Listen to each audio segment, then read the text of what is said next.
Hello mga kamama cooking!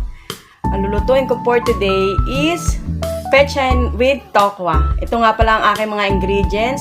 Kamatis, sibuyas, hindi na ako naglalagay ng bawang. Pechay. Ayan, gagayat na ako ng sibuyas. Ayan.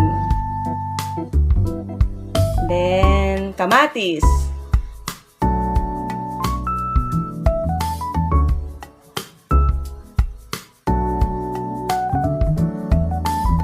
Huwag nyo nang pansinin yung chopping board ko mga kamama cooking.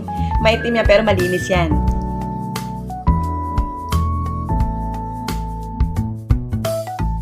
Ayan, start na ako maglagay ng mantika para sa aking piprituing tokwa.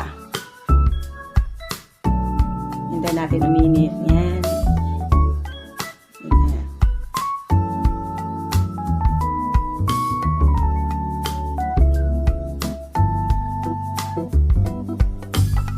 Hintayin lang natin mag golden brown ang tokwa and babalik na rin natin siya.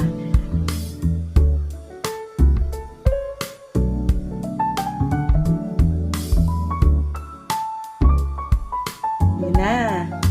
Naprito ko na ang tokwa. Magbabawas nga pala ako ng mantika dyan kasi masyadong marami mantika ko. Ayan, nagigisa na ako ng sibuyas. Palalabasin lang natin yung konting aroma ng sibuyas.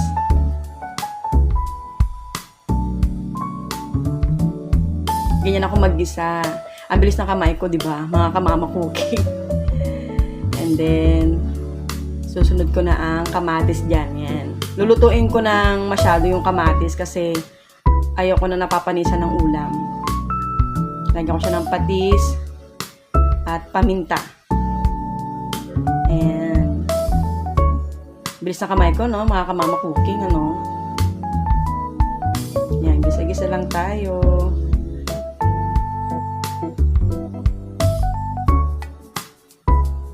Lutong-luto na yung kamatis. And lalagay ko na yung pechay. Yan, ganyan. Halo-halo, mga kamama cooking. Konti lang yung pechay ko dyan.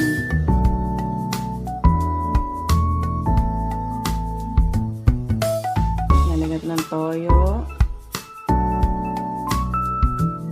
Konting pampalasa.